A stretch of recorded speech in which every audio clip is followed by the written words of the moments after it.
So first things first, thanks for taking the time to speak with me. Let's just keep this really simple. As things stand right now, February, it's miserable in England. How are you doing overall? Yes, I'm doing very good, thank you. I'm in Manchester at the moment. It is very, very miserable right now.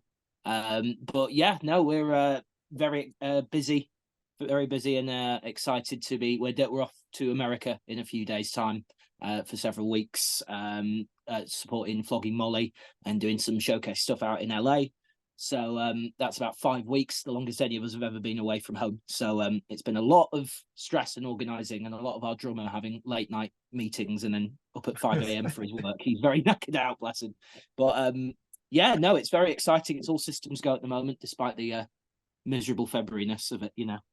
Yeah, it is incredible. It's busy good, right? Because it's an incredible series of events leading up through into March. Well, this is it exactly. I mean, at the same time of that, we've got the album coming out and everything, which is very, very just surreal. Do you know what I mean? That's the sort of first album is the sort of thing we've all dreamed of since we were 11 years old, 12 years old, sort of thing. Mm. Um, so to get to do that and to sort of be in the US at the same time, yeah, it's a very surreal, crazy set of events all happening at the same time. So yeah, it's a very good busy. It's the sort of busy that we like to see, definitely. I'm glad. I'm glad. As he said, we are, as of today, actually 2 weeks, exactly 2 weeks away from the release of Is it your two much weeks today? anticipated. Yeah, Yeah, it is. Yeah. Well, technically midnight last night, wasn't it? So, yeah, it yeah, will be. less Wow. than 2 weeks. Yeah, yeah, from the release of your much anticipated debut album, Anti-Fun Propaganda, out February 23rd via Marshall Records. So the mood in the Gen and the Degenerates camp seems to be very positive at the moment. Is it sinking in? Is it sinking in that you've actually got to this stage that you are at this point where it's going to be out in the world walking on its own 2 feet? Well, I think definitely it's going to become real in the sort of, I think, in the next 2 weeks. It still felt Mm. very business as usual, just getting everything ready for it, getting everything sorted. But I've been trying to sort of take stock and sort of go, in that same way parents would say, it's you only have your first child once, sort of thing. It's like we only have this is our one chance to have our first album. So on top of all the stresses and making sure we get this done for it or that done for it, like just enjoy it, appreciate that we've arrived at this moment. Right, you used the word enjoy because the long build to a release, particularly these days, which sometimes feels very, very extended, releasing singles, doing promotional work, getting your name out there as much as possible can really be a long period. And it can also be very dry and business-like. How have you been able to make it fun for yourselves? I think that's a very good question. I think a lot of it has come from us as a group, where we were all friends first and foremost, and so this doing all of this, it always came from a place of fun first before we started writing stuff together, and we went, this might actually be something half decent here. But so I think it's always, and I always try and be that person in the group as well. If we're not already feeling that, I try and sort of emphasize it. I'm always the one that does we do a pre-show huddle and everything, and I'm always the one that gives a little sort of mini speech. I say speech, to the gang as we're about to go on stage. And one of the things Hands I in, always that do, kind of thing. yeah, it's all arms around each other sort of thing, in a huddle. And especially if it's been a sort of, if it's been one where we've been doing lots of traveling and or lots of things have been going wrong or whatever, the thing I always try and emphasize is, we're doing this for ourselves and we're doing this to have fun, and so especially now we're going on stage this next half an hour, that's all that matters, is just us guys having fun together. Because if it stops being fun, then why are we chasing this? We could just go and get normal 9 to 5 jobs. Well put, well put. And of course, we've had a couple of singles as of this point, famous and big hit single, with positive reactions and comments to both. So I have to ask, seeing those reactions, seeing how people have received those tracks, does that ease your mind regarding how the full album might be received? Yeah, I mean, it's been a really wonderful response. I think it's always interesting to see how these things go, especially when some of these songs. I mean, with this first album, some of these songs we've had, like Famous is a song we've had for years and years. It's gone through several different versions and several different chords and whatever. But some of the other songs, like Big Hit Single, are brand new, really. They were written in the lead up to the album, you know, in the few weeks or months before. So seeing, you know, how well do they actually sort of mesh together as recordings from the same band and everything. So far, it seems to have it have worked quite well. But yeah, I'm definitely interested to see what the reaction will be once you get to hear it as a whole body of work, you know, from start to finish. Definitely. See, I find that really interesting, hearing what you just said there, because I would not have noticed that. I would not have known had you not said that there was a massive gap of years between those two particular tracks. I think Oh, brilliant. it's not noticeable. That's good. That's really good. Yeah, because we also, I mean, with the first album, I think, you know, there's the stereotype that we've not followed at all is that, you know, you have so much time to write your first album. It's the second album that you then know you've got a very short period of space to write it. Whereas because we spent so much time, not second guessing is the wrong word for it, but just trying out different sounds and going, okay, that's not quite right. That's not quite what we want to do. And this, that, and the other. By the time it came to the first album, other than a song like Famous or something where we went, right, this one is a good song, we just need to adjust it slightly to fit the vibe of the album. So much of it was written in those months and weeks leading up to it. It wasn't like we were just picking songs that we'd written in the 5 years we'd already been together, sort of thing. It was very, I mean, even a couple of the songs, you know, it got to in the studio, like, right, let's start tracking the drums for this, get like the ground level done for it. And we all looked and went, right, we need to finish writing the chorus for this one, you know, or we need to rewrite it, make some adjustments or whatever, you know. So it was really down to the wire with the first album in that way. So I'm glad that so far, at least, it's been quite cohesive, you know. Well, talk to me then about the vision for this record. So, you know, it's album time. You have the EP Only Alive When in Motion. It's gone down very, very well. And the noise around you is getting louder. The demand, so to speak, is there. What are you setting out to do initially? I think that's a good question. I think the initial thing was to build on what the EP had done. Especially we had the song on that EP, Girl God Gun, that did it particularly well. It was definitely like, right, let's try and recreate that, in the sense of let's recreate the success of it without just doing Girl God Gun Part 2. It ended up being something, a song like Big Hit Single, it kind of is Part 2 to that, because the idea, you know, the lyrics for that song is talking about the label wanting a song that did as well, that will do as well as Girl God Gun. So it's like, right, well, let's purposefully, you know, this is quite obviously emulating our previous single, you know, but it was definitely, it's like taking that sort of thing of all the elements of that worked, but reconfiguring it into different variations, of not just being, we don't just want, you know, 10 tracks that sound exactly the same and do exactly the same thing. That's something we're always really conscious of, and still going into, you know, into writing for future releases, and just, you know, in general, just we never want to repeat ourselves or just stay treading on the same ground.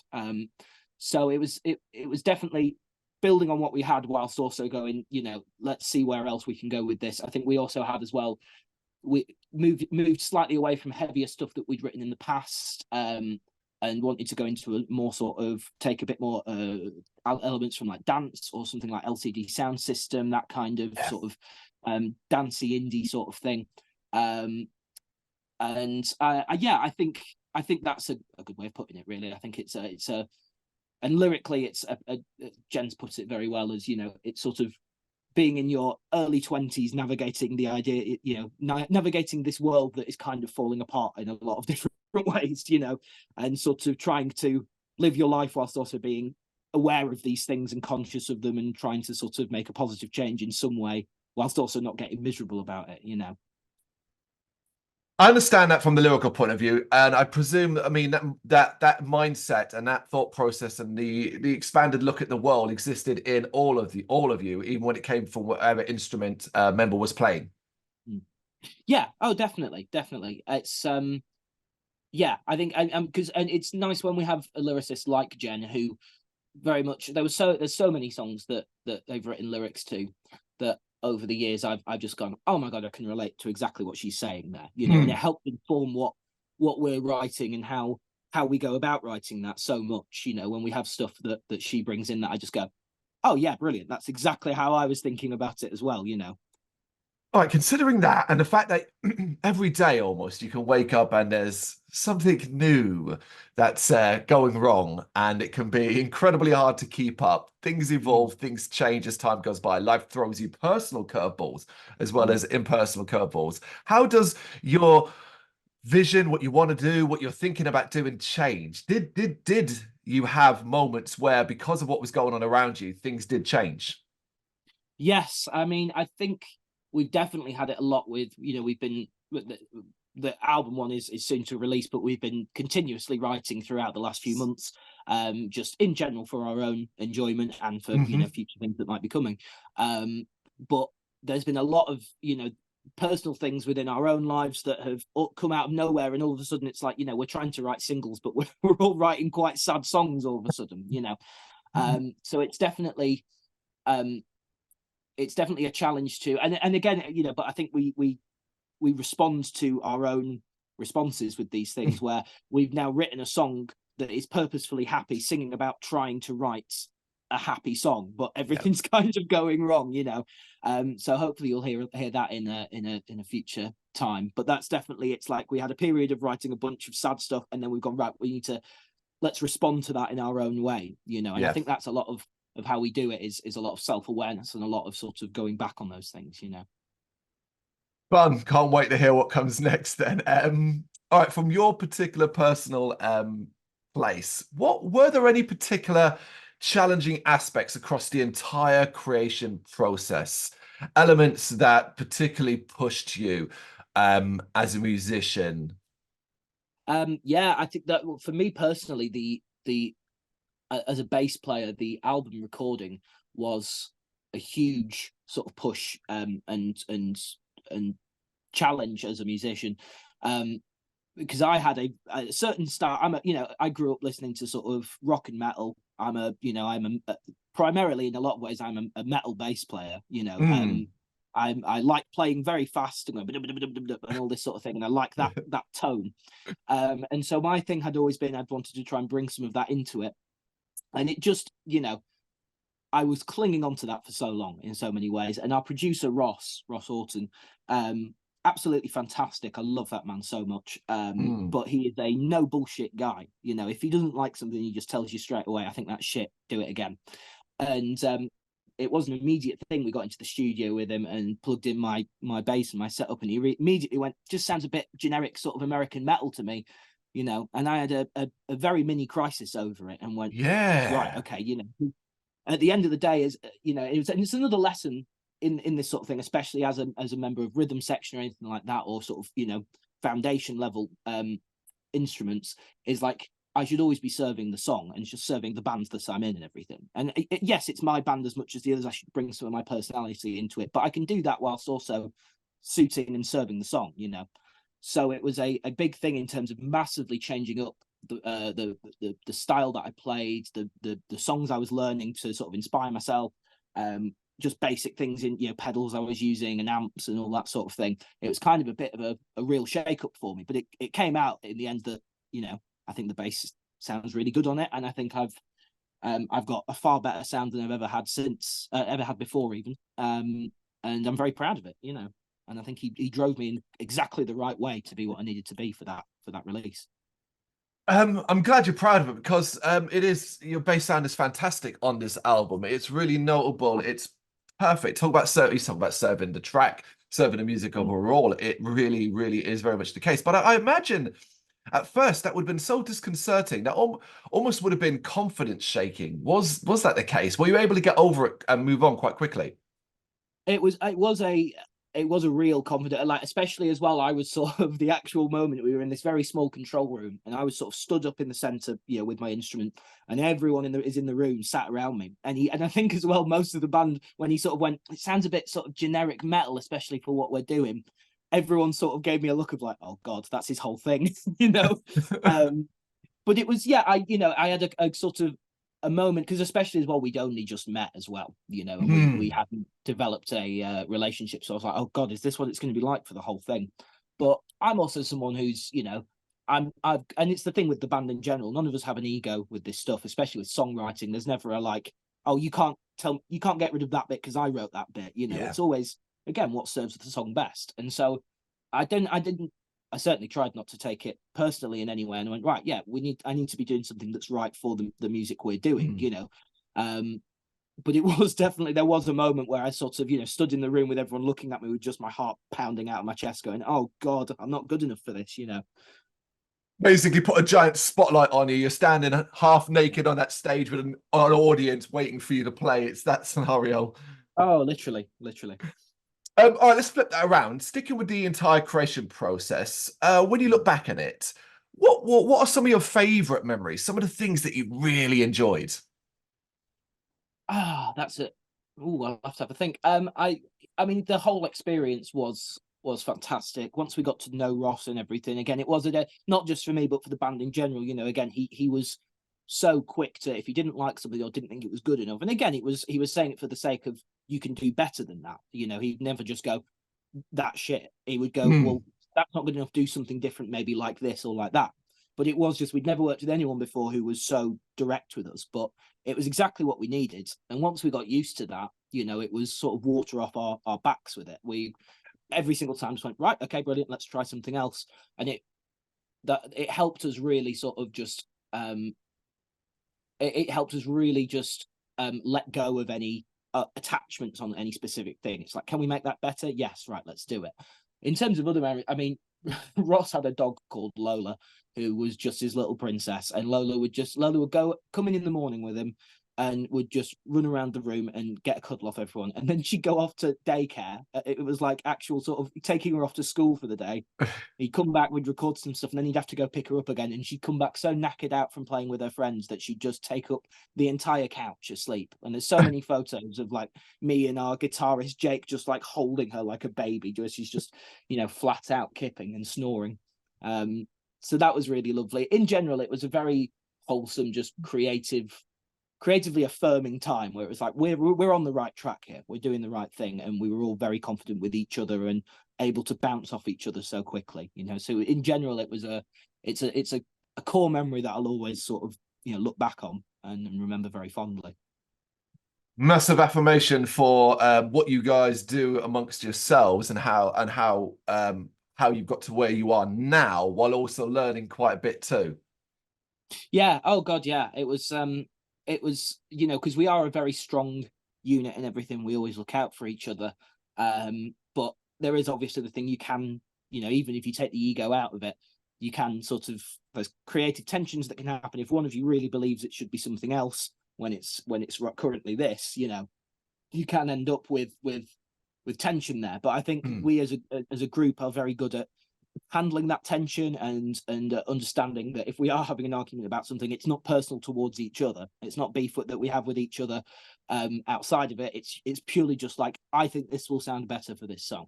But I think after this album especially, I think the first album, again, it felt like towards the end it was kind of a rush getting it together. Not the recording itself, but actually sort of writing the songs and getting the sound that we wanted for it, you know, having to write whole new songs for it. But I think it's helped inform so much of where we're going after that. I think for whatever we do next, for next recording thing, we know exactly what we want to do with it, and we're so much more informed on with each other on where we want to go with it. We've already had discussions of, it should sound like this, and it should sound like this, and it should do this, which is and in far more depth than we ever did with album one. So so it's exciting. It's informed how we work with each other in a massive way. I do love talking to musicians. I do love talking to creatives, because we're here talking about an album that isn't even out yet in 2 weeks. And you keep bringing up what will happen even further along. I love that. It never stops. Constantly creative. Never. I mean, we're so proud of this first album. We love it, and I'm so excited for it to come out and for people to hear it. We recorded it nearly a year ago now, though. It's so it's been a long time, and if we hadn't written in that time, it would have felt like, you know, pressure would have been building within all of us, you know. And I think again, just the excitement of doing that first album and learning so much from it, we just immediately went, right, we know what we want to do with whatever we do next. Like, you know, let's momentum, do it like right, as well. Absolutely, yeah, a lot of momentum and a lot of drive of just like, that was such a fun experience. Let's get back to doing that again, you know, and do it even better than we did this time, you know.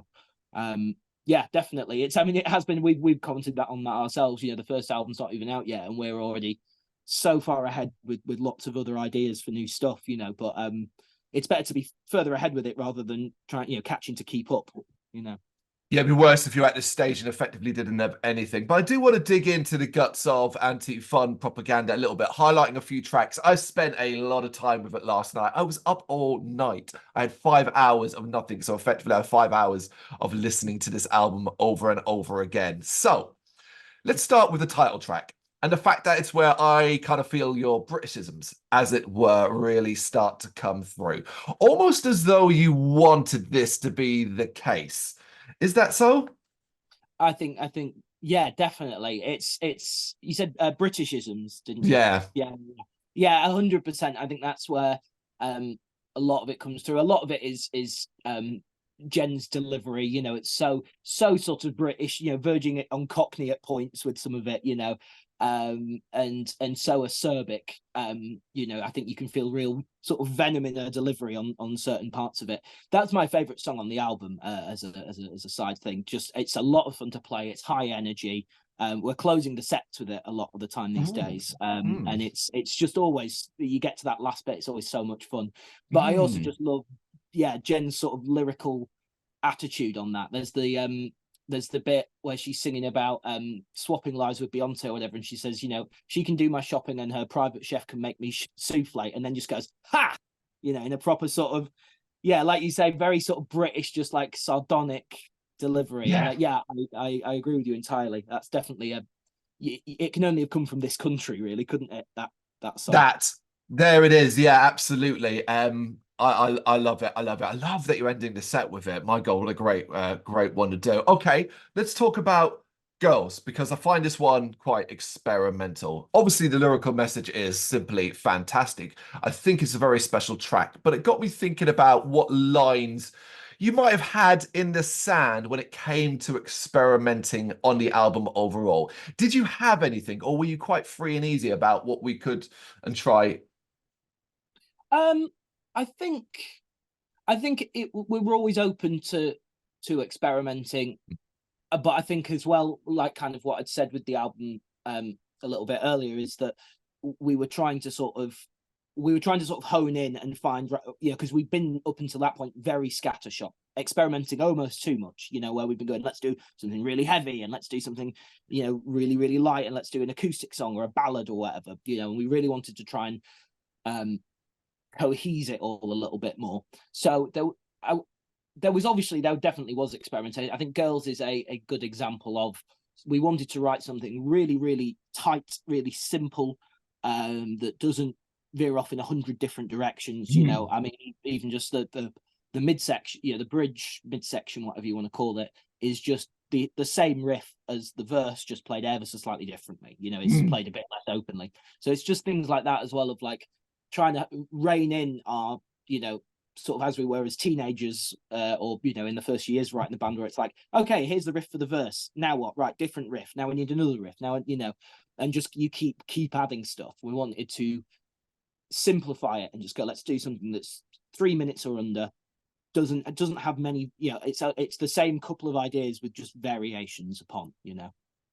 But those variations, they come at you fast. They come quite like boom, boom, boom, boom as you follow along with it. And obviously, you're paying such attention to the vocals and the lyrics and stuff like that. So every time it switches, it can be initially quite disconcerting. But as I said, this is, I'm not going to say it's which is my favorite, but it's certainly up there as one of my favorite tracks. Yeah, excellent. No, yeah, it's. I mean, funnily enough, following on from Anti-Fun being the current closer, this is the song we're opening with a lot at the moment, and it's just like you say, it's that immediate fast pace, you know, it just grabs you, especially when we're playing, you know, we're playing shows with Flogging Molly, where it's, you know, very rowdy, you know, sort of probably already quite drunk punk crowd, you know. We wanted something that is going to immediately grab people and pull them in, you know, and I think that song will do that perfectly. And it is exactly that. It's, you know, it's fast, it doesn't really give you much space to breathe, it's just like, right, you know, let's go. Grab everyone's attention. Exactly. All figured out. A track that put a big old smile on my face. Even though there's, you know, on face value, I may not be able to relate to it. I am nearly 40. I've got a career nearly 21 years in. I have an adult son. Been married for over a decade. Yet, I still think about what I'm going to do when I grow up. Have Yeah. you managed to figure it out yet? No, not at all. Not at all. I mean, I think it's one of the great lies of adulthood, really, isn't it? You know, as you sort of come out of your teenage years thinking, right, well, I'm going into being an adult, into being in my 20s, I'll have things sorted. You know, and I remember, you know, there was just a few years ago, I was, you know, not as not as sound with my mental health as I was now, to put it on an easy way. You know, and trying to sort of say, you know, I've not got things figured out or whatever. My dad's saying, you know, I'm in my 50s. I don't feel like I've got things figured out, you know. And I think it's an eternal feeling that even as you get 30s, 40s, 50s, 60s, you still feel like you're just kind of trying to do your best and, you know, sort of keep up with that sort of thing. And it's, I think, I mean, Jen with her lyrics in that, again, that's one of the songs where I really went, oh, she's summed it up perfectly. You know, she's got such a great idea with it.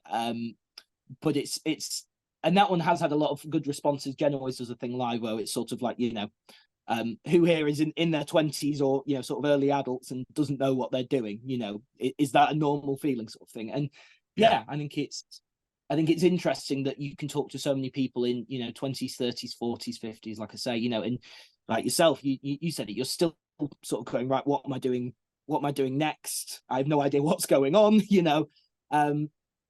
And yet we're kind of conditioned into thinking, you know, as we're growing up, that like, oh yeah, you reach adulthood and you gain this stable thing and that stable thing and you know what's going on. It's just not the case, is it? You know. Well, the deal for me, why this song really resonates is because the deal is broken. You know, you're told, oh, go to school, do well, get good grades and whatever, and then you'll get a good job and you'll be paid well, and then you'll be able to buy a home and maybe start a family if you want, and all these things. And suddenly all of these things are massively unaffordable or just not the actual case. And everybody's sort of wising up to that now, I think. Yeah, definitely. It's you know, and it's particularly right now. I can't imagine what it's like being sort of, you know, late teens, sort of going into the world now, and with the state that it's in. But you know, it's never been. I think it's always a kind of a shock for everyone, no matter what era you came into your 20s and grew up, as it were. Mm-hmm. I never planned to, but you know, it's definitely a thing where you sort of all of a sudden go, wait, am I supposed to have all of these things by now? You know, am I supposed to have this stuff? And it's like, well, you know, maybe 50 years ago you could have a house by the time you were mid-20s, but you know, that's not happening anytime soon for our generation, is it? You know, it's a crazy world that we're living in, and it's and But I we're love all in it together.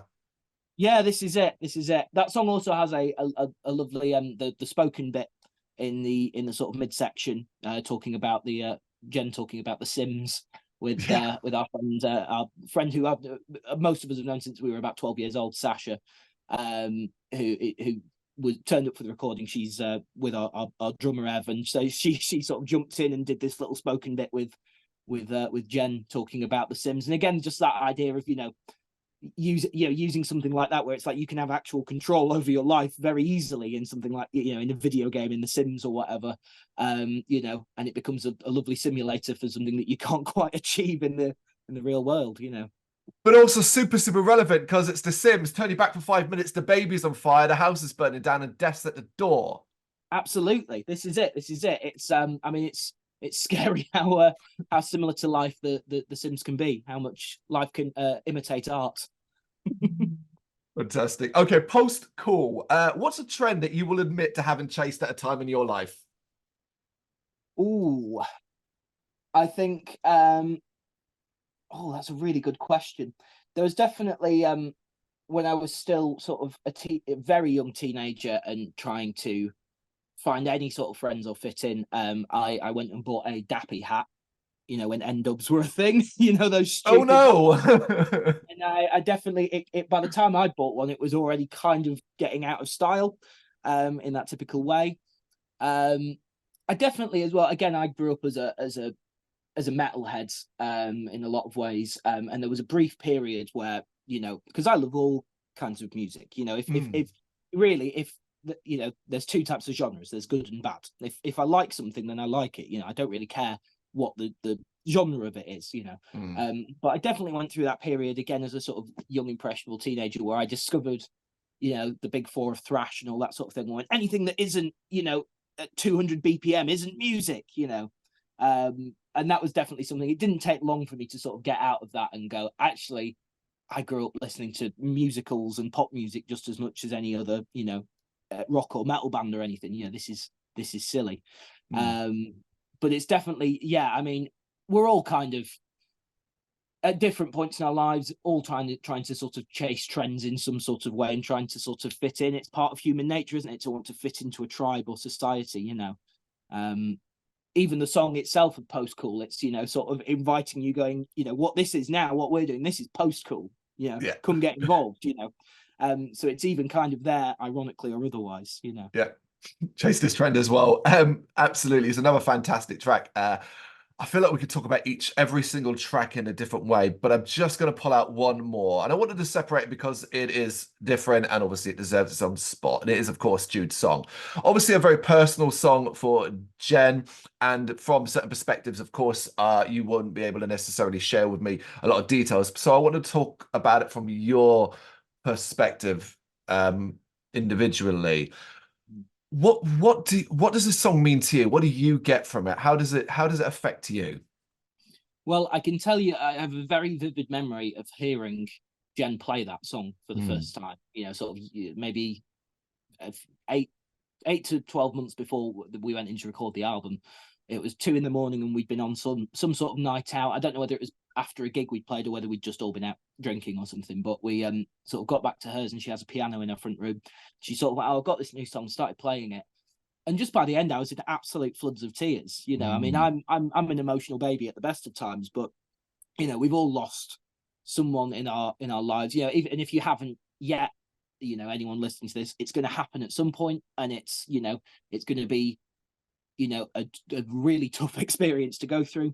I had a very sort of fast loss of my granddad when I was about 14 that affected me a great deal, and so it took me back to that in a lot of ways, and those lyrics, I don't think they ever changed. I don't think there was anything ever adjusted. It's exactly as I remember hearing it. We just added some bass and drums to it and some guitar layers and everything. But it's to me, it's always a lovely song to play. It's a longer song, so we don't throw it in usually unless we get like a headline set or anything. But we have, it's a moment where Gen will get everyone we'll turn off the house lights and Gen will get everyone to get phone lights out or lighters or anything like that.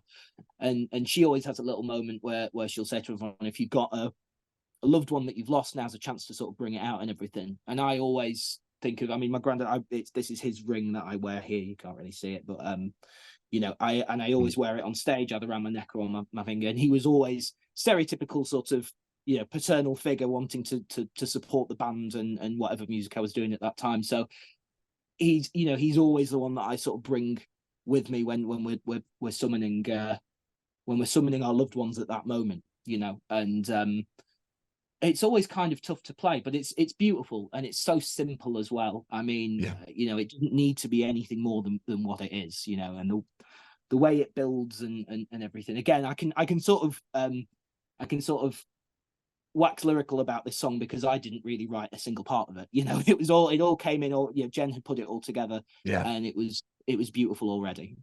So it's a privilege to get to play that song whenever we do, and it was a privilege to record it. And there's a beauty, like the actual piano parts on the recorded version.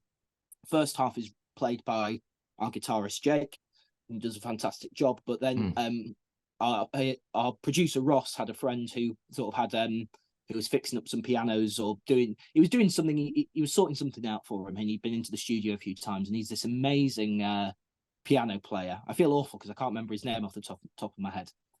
But this brilliant piano player, and so he barely heard the song, but we got him to, in that second half when it starts to build, got him to just go crazy with the piano on it. And so you hear when it starts to really build up and you hear this piano, the piano, that's him going for it. And it was absolutely, again, just getting the mix back from that and hearing it for the first time and just going, oh, Stunning. it's exactly what we'd imagined. Stunning. Yeah, it's a great word for it. It is a stunning track, and I'll be very, very interested to see when the full album's out, what the kind of responses to it, and how people take it from a personal perspective as much as anything else, rather, compared to just judging it musically. Yeah, I think. Well, it's definitely I think because a lot of the songs on the album, whilst being very honest and open, there's a sarcasm or Of course. a wit to them or some sort of sardonic irony to them or whatever, whereas that is, there's no irony to it, there's no it's very open and raw, and that's again, Jen singing that to us for the first time. I was really like, yeah, this has to be on the album, this has to be. I think we all immediately went, this is closing track, isn't it? Yeah. This is the emotional knockout that we hit them with at the end, because again, yeah, there's no ulterior motive or sort of wry comment there. It is just a pure song of grief, really, and a positive grief as well. Of course, absolutely. And while it's fun, fun, we can all have fun, and the album is fun, and you're having fun and so on, but there are going to be moments in life where things just momentarily stop, and you kind of have to take stock of that. That's it, absolutely. You need to, be able to talk about those. Yeah, and we're a very open group where we talk about our emotions very openly, and we support each other in those ways. And I think the song does it so perfectly, because you have that first half that is very, just immediately tugging at the heartstrings and a very, thinking about those sad things of missing someone. But then I think the song flits to a minor key, not a minor key, sorry, a major key in the second half, and Jen's lyrics becomes so more about the impact that Jude had on her, the impact in general that a loved one that you've lost, their legacy, it's still there with you. Do you know what I mean? If they've had an impact on you, they are still there, and still existing through the actions and the choices that you make and the things you do. And I think that's a lovely way to end the album, and a lovely way to end that song. Without it feeling just absolutely miserable. It ends on a positive. Well put. And I love when you talk about supporting each other, because you've mentioned it already. Of course, you're heading out to the States to hang out with Flog and Molly for basically an entire month, over a month. And you're going to need to support each other on this, because, as you said, it's the longest time you've been away from home. How are you guys getting your head prepared for this extended period away? I wish I knew. It's. I think because there's been so much that it was a brief period where we weren't going to be able to go, and then it's all of a sudden like, oh no, we're going again. So we kind of got our minds into a state of like, oh right, now we've got actually quite a quiet period coming up, other than some album sort of promotion stuff, and then all of a sudden it's right, no, actually we're going in 2 weeks. It's all, and we've missed a couple of weeks of planning and organisation now. So it's been, I think, especially, I mean, a big shout out to our management in general, and the people who've been helping us are all fantastic. But our drummer Ev in particular has been burning the candle at both ends, tour managing this whole thing and putting it all together. And I love that little man so much. But he, I think because of that, we haven't. He said last night when we were rehearsing, he's barely had a moment to sort of actually go, God, we're going to America and we're going for 4 or 5 weeks, and we're away from home. But I think, like I say, I think this band came from a place of friendship, and we were all great friends before this band formed. And I think I hate the thought of being in a band that doesn't support each other like this. We don't need to, even if I come into this in some sort of, if something's happened or I feel miserable, I know that I've got the right people around me who will either support me if I need it, or give me the space that I need as well, because sometimes that's just as important with these things, is just like knowing when to give each other that time and space to just go, okay, you don't want to speak to anyone right now. Your social battery is at 0 and you just need a bit of time to yourself, but I think we're all very good. I mean, it's a whole running joke with the band that we are a hive mind at this point. Yes. And we can all tell exactly what each other are thinking just through sort of a quick look at each other. So I think it's going to be an undertaking. It's nothing any of us have experienced before, but I think couldn't be asking to do it with better people, honestly. It's going to be a hell of an experience as well. I think I suspect it will still be a hell of a lot of fun. But also, man, what an opportunity, as you say. Flog and Wally crowds, they bring him in. You're going to be playing for them. A lot of people are going to hear him potentially for the first time. That is going to be very special. Absolutely, yeah. To get into to play in so many new places that we've never played before, to experience, across a whole continent that I think, we went once last year to South by Southwest and saw a little bit of Austin and everything like that. But to see so many places that aren't, we're getting to see LA and Las Vegas and a little bit of New York and all that. But to get to play, Iowa or Boulder, Colorado, all these sort of places where it's like it's not exactly a tourist hotspot. It's not a place where you plan a holiday round, but we're going to get to experience a flavor of these places for for 24 hours or so, and that's a wonderful thing about this life we've chosen. And yeah, getting to play to crowds that everything I've heard about is that they are very rowdy and get very excited and probably a little bit tipsy. So I think we'll definitely get along. Do you know what I mean? Yeah, for sure. I can't understate the spectacularness of this opportunity, because I just want to share with you that I know who Gen and the Degenerates are. I reviewed your EP back in 2022 and all of that. The first bit of news around this album that kind of got was actually related to the tour dates. It was the first thing I saw when it was kind of, okay, this album's coming in. And I looked at that and I thought, wait a minute, I thought this was a British band. Because I looked at those dates and those long list of dates, and I thought that can't be right. Like, they must be an American band doing that many things. And of course, obviously, that is completely not the case. So it's simply a spectacular. Yeah, it was one of those. We had other dates planned for around this time, UK dates, a sort of an album release, headline tour and everything like that. That tour's still happening. That'll all be announced in due course, but the offer came through and it was just such a... Can't turn it down.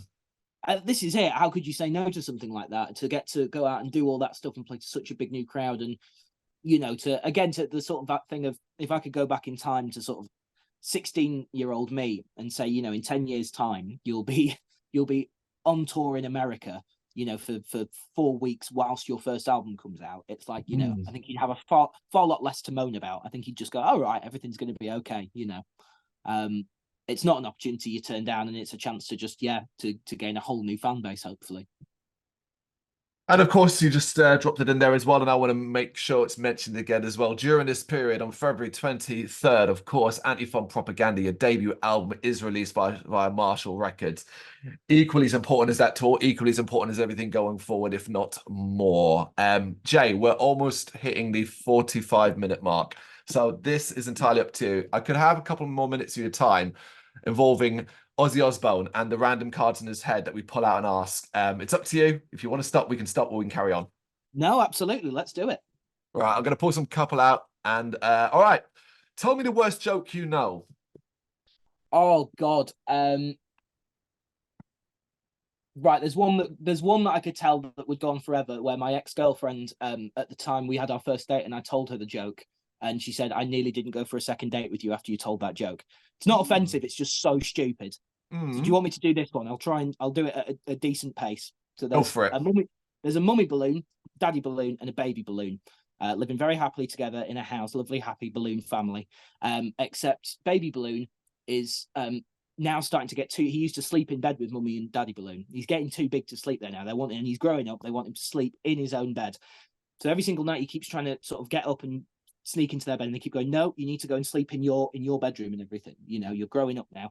So one night he comes up with a plan where he goes in, sneaks into mummy and daddy's room when they're asleep, unties mummy balloon, lets a bit of air out of her, ties her back up again, unties daddy balloon, lets a bit of air out of him, ties him back up again, and then same to himself, unties, bit of air out, ties himself back up again, and then he slots in between them so perfectly they don't notice, they don't wake up, and he just drifts off to sleep. The next day, mummy and daddy balloon wake up and they are furious with him, with what he's done. They immediately see it, and they go, they're absolutely furious.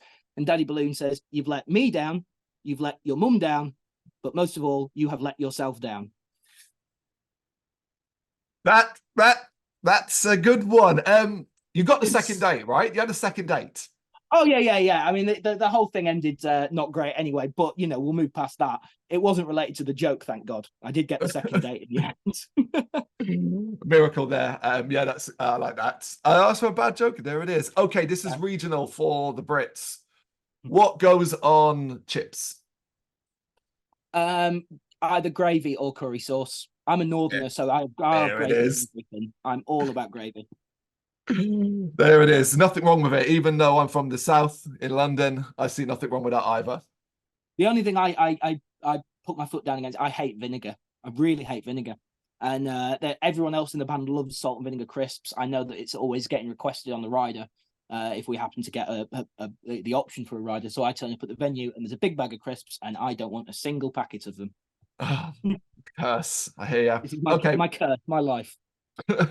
What is the first thing you do after you wake up? Try not to go straight on my phone because I don't want to be Mm. a slave to the social media society that this world has created. But unfortunately, I am. So I usually just go straight on my phone. Other than that, I'll usually put a podcast on, something funny to make myself laugh and wake up a little bit more, because I am the worst morning person. I am awful at actually waking up. It takes me about 6 hours to actually feel like Got I've some, come back to life, you know. well done for trying to obviously break that cycle regarding phones and social media and stuff like that. I know it's near impossible. I personally find it impossible too. But yeah, it's almost instinctual to reach for the phone, isn't it? It is, and it's a thing that, I think 11 years old when my dad helped me set up a Facebook account, and so I've been on social media ever since then. And it did just reach a point about 3 or 4 years ago where I started to go, this doesn't feel healthy, Mm. especially the amount that I post, the amount of my life that I share.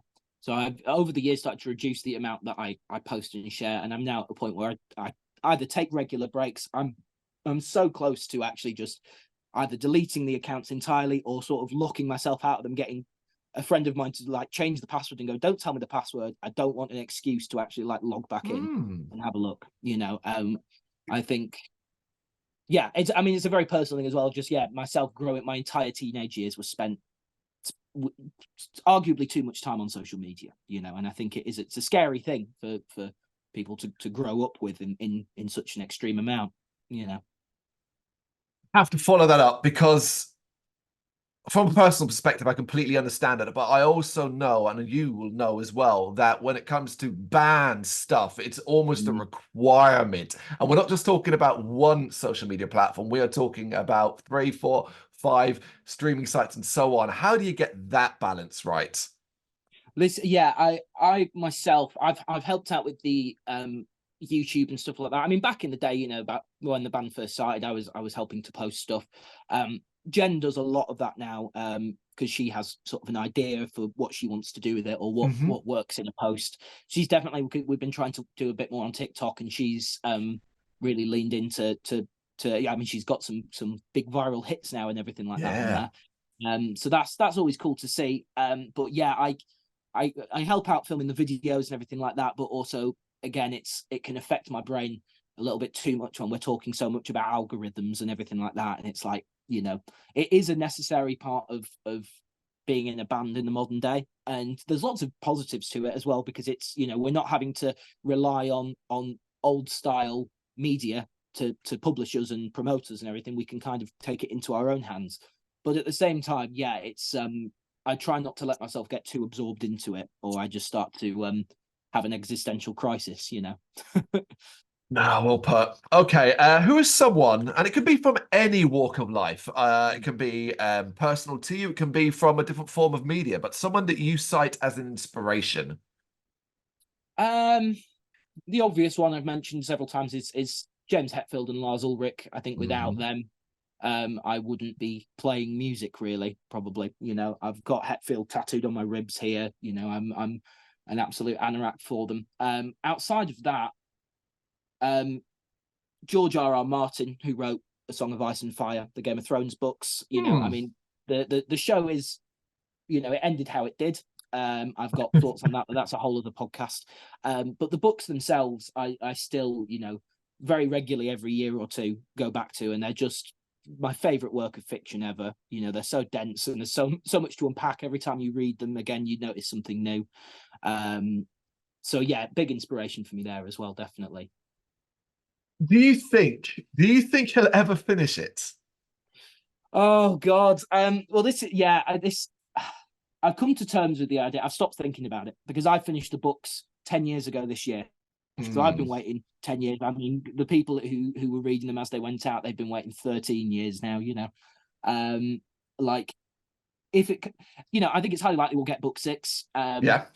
Whether we ever get, because there's one more book to come after that, who knows? But I've kind of come to terms with it, and even if the series isn't finished, they still will always hold a very, very sort of special place in my heart. And I also, the people who are, you know, just bombarding him with either insults or me, you know, horrible things about how, oh, why didn't you finish these books, you know, or this, that, the other. Yeah, I saw something. I think a friend of his passed away recently. He posted about their death, and all the comments were just, again, finish the series, release Winds of Winter, and it's like, you don't deserve the book at this point, you know. You lot don't deserve them. You're not owed something. Come on. No, this is it. You're not owed them. You know, it'd be lovely if we get them, but you know, he doesn't owe you that. You know, let him live his life. Okay, and maybe I guess this might tie into it. What is a topic that you were quite argumentative about? Yeah, definitely.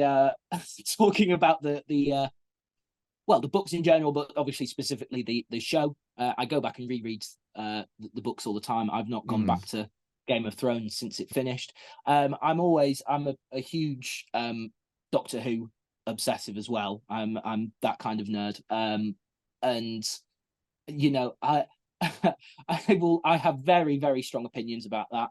And about especially with the current thing of people go, oh, it's gone woke. You know, I mean, that phrase in general is obviously horrendous, but just, you know, all these ridiculous arguments about this, that, and the other.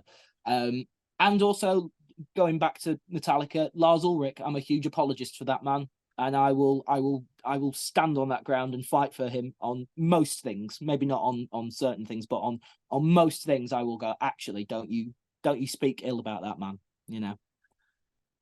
I couldn't agree more. The disrespect sometimes is absolutely infuriating. If Metallica didn't exist, I may not like metal. That is my gateway band through and through. So I will die on that hill with you, for sure. Okay, one more. What does the word happy mean to you? Ooh. Oh, we're going very philosophical to end this, aren't we? Happiness for me is the perfect balance of having my bass in my hand and getting to play on stage. I think I would be, you know, I'd be like an animal trapped in a cage if I wasn't allowed to go and play on stage. You can take away any albums or recording or whatever, you know, but if I'm not allowed to play on stage, then I wouldn't be happy. To be able to have the 4 people that I play in the band with around me, and then to separate from that, just to be able to have enough time to sit on my own in my room playing video games and listening to music and podcasts. You know what I mean? I just time to myself. I think that's it. I just need time on stage, time with my friends, time to myself, and that's all I need to keep my sim character happy and keep the happiness levels that are in the right area. Well, I believe 2 out of 3 of those you will definitely get. Time with your friends, time with your band and mates, and time on stage, as we've talked about with the Flogging Molly tour coming up. And fingers crossed, expected many more dates and shows as 2024 goes on. To remind people, Anti-Fun Propaganda, your incredible debut album is out on February 23rd via Marshall Records. Take my word for it, people. Don't sleep in this. If this is going to be your first taste of Gen and the Degenerates, you're in for a damn good time. If you're a returning listener, you already know you're in for a damn good time. Jay, thank you so much for taking the time to do this. I massively appreciate it. No, thank you. It's been an absolute pleasure. It's been a joy. Thank you very much for watching. If you'd like to see more content like this, please consider hitting the subscribe button. It is gratefully appreciated. You can find us over at gbhbl.com, our full website, where reviews, news, and so much more goes up daily. We're also on all social media platforms: Facebook, Instagram, Twitter, Threads, at gbhbl. Just search for gbhbl and you will find us out there. We also have merchandise on sale. You can access the shop via the website.